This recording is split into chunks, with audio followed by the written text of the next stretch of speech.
me again. I hope you're all well. Welcome back to my channel. So in my last GCSE English revision video, a lot of you guys wanted to see my essays. So back with popular demand, I'm here again with an English video, but this time I'm going to share my best essays and some of my worst essays. But wait, before we get started, don't forget to smash that subscribe button down below to keep up to date with all my videos because I post weekly. Now let's get on with the video. Throughout the video, you will see that I've highlighted things in blue and things in green. Now the things that are highlighted in blue are not very well written, which you will see in my year 10 essays. And things that are highlighted in green are in my year 11 essays and they are written very well. You will see a huge difference between my year 10 and my year 11 essays. And the key thing I want you guys to understand is there is always room for improvement when it comes to English. So I'm going to start off with my worst essay, and as the video progresses it's going to get better and better and better.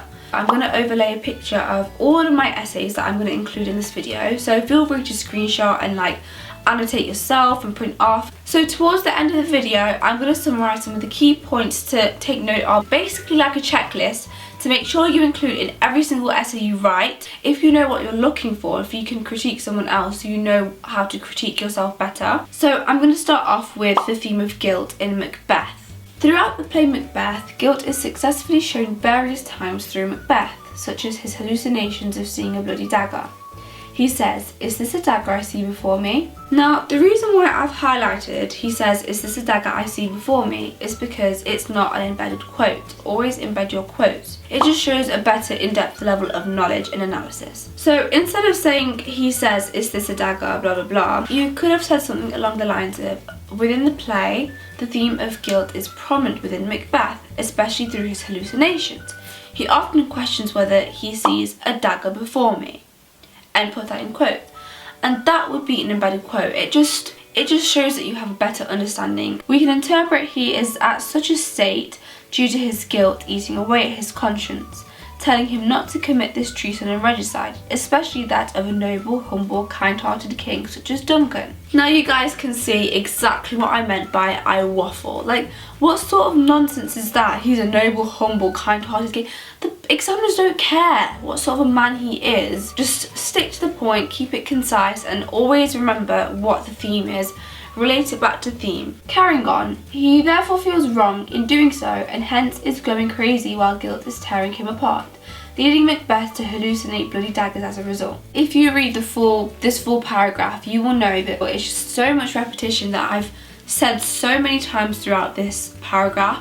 It's unnecessary to repeat the point. If you make your point once, the examiner knows that, okay, we know you know what you're talking about. It just makes the examiner feel like you don't have anything else to say. That's why you're repeating one point, which means you don't have an in-depth knowledge of the extract. I'm going to leave a screenshot of this essay here. The paragraphs that I haven't annotated, try and annotate them yourselves like I have. Moving on to essay number 2, we're going to analyse A Christmas Carol, and this time the theme is redemption. Scrooge's drastic transformation compared to how he initially was described solitary as an oyster suggests that although he's a tough nut to crack and very hard to penetrate through to help him for his own good, once you get through the hard exterior, you're left with the treasure of the pearl within the oyster. This is proven true at the end of the novella when Scrooge tries to change for the better, starting with a positive attitude, positive vibes and sincerity for his loving of redemption. The reason why I highlighted he was initially described solitary as an oyster, same reason I didn't embed the quote. The reason why I highlighted positive twice, as you can see down below, I've underlined and highlighted positivity. One thing my teacher said was to never ever use positive or negative as an adjective. For example, in this extract, instead of saying a positive attitude, I could have said an optimistic attitude, and positive vibes, I could have said something like joyful vibes, more of a vibrant personality. Do you know what I mean?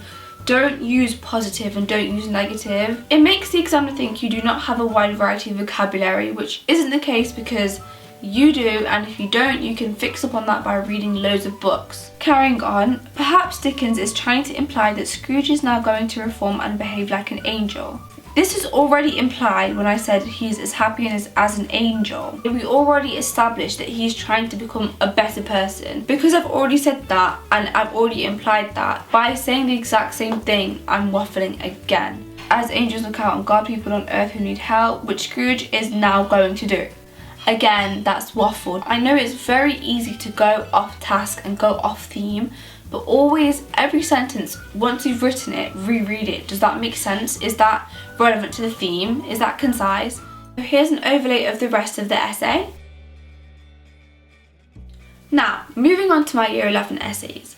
These are so much better than the ones I've just showed you. I'm going to show you 3 essays, 2 of which will be about my English literature books essays, and one of them will be for anthology. I'm going to show you the Year 11 version of Redemption in A Christmas Carol. Scrooge is initially described as solitary as an oyster. I've gotten straight to the point with a quote. This simile is metaphorically used to allude to a deeper message that although oysters have a hard exterior which is extremely difficult to penetrate, once you take the time to care for it by persevering, you'll be rewarded with the fruit of a pearl. I identified the technique that was used in the quote, and then I described it in detail.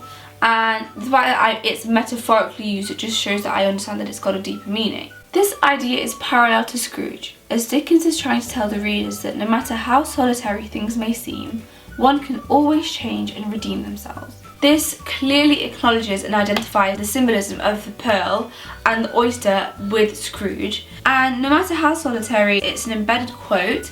But not only that, I've zoomed in on one specific word in my quote.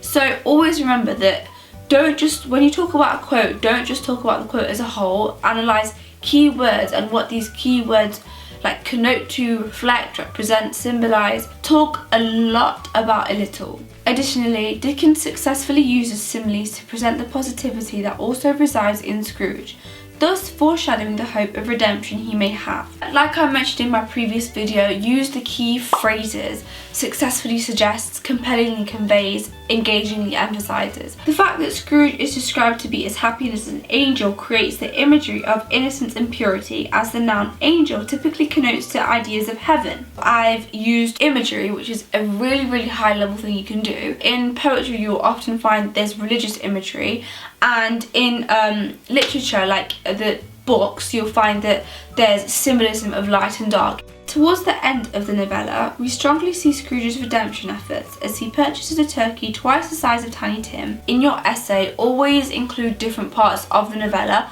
just to show that you know the play inside out, you know everything, even if you might not. Remember key scenes from the start, the middle and the end. This drastic change in personality compared to his initial selfish blah blah blah. Always compare the different scenes in the play. So if you've got the start, compare it to the beginning, because that's the whole point. It just reinforces the idea that you know the play or the book or the novella inside out. Dickens interestingly uses this hyperbole to emphasise the fact that the turkey is quite huge and therefore would be quite costly. I've not gone with the face value meaning, I've gone with the implicit meaning. There's 2 things, right? Explicit meaning, implicit meaning. Explicit is what you see at face value, and implicit is reading between the lines. The more implicit analysis you do, the greater the marks you will get. Make sure you show to the examiner that you know the extract inside out. I'll leave a screenshot here of the rest of the essay for you to screenshot and analyse in your own time.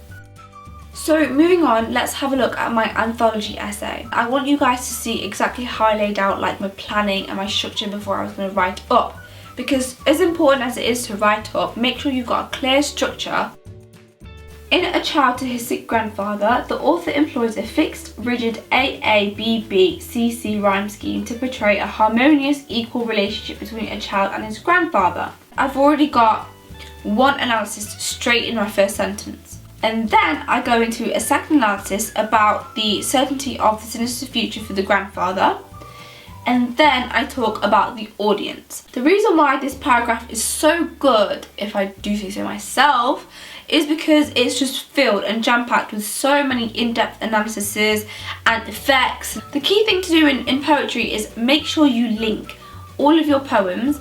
So as you can see in my structure, I've labelled them my paragraphs 1, 2 and 3 on each side. And that just means that I'm going to compare the first paragraph in the left poem to the first paragraph in the second poem. You can see that the style of my writing has improved and changed a lot since year 10. Another key thing to note is that make sure you include context. Try and include it in probably at least 2 paragraphs in your anthology. Make sure you link the author's background or the historical background, like what was happening in the country at the time, what caused the author to write the poem. Another really good thing to do is have an alternative viewpoint, because it just shows that you have the ability to see things from different perspectives and understand that each perspective is obviously valid. So I said this could alternatively be interpreted as the narrator indulging and reflecting on her fond memories with her father. And then I go a bit deeper into it. So I'll just insert some overlays of screenshots of the rest of the extract. Feel free to read them at your own leisure. Also guys, here's my final annotated essay that's very high level. Make sure you read this one.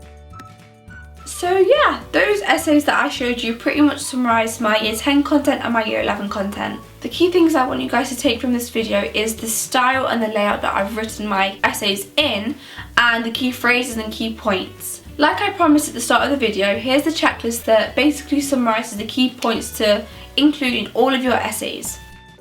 So yeah, that is it for today guys. I really hope you enjoyed this video. If you did, be sure to leave a huge thumbs up and smash that subscribe button down below to see me weekly. Anyways guys, I'll see you next week. Bye.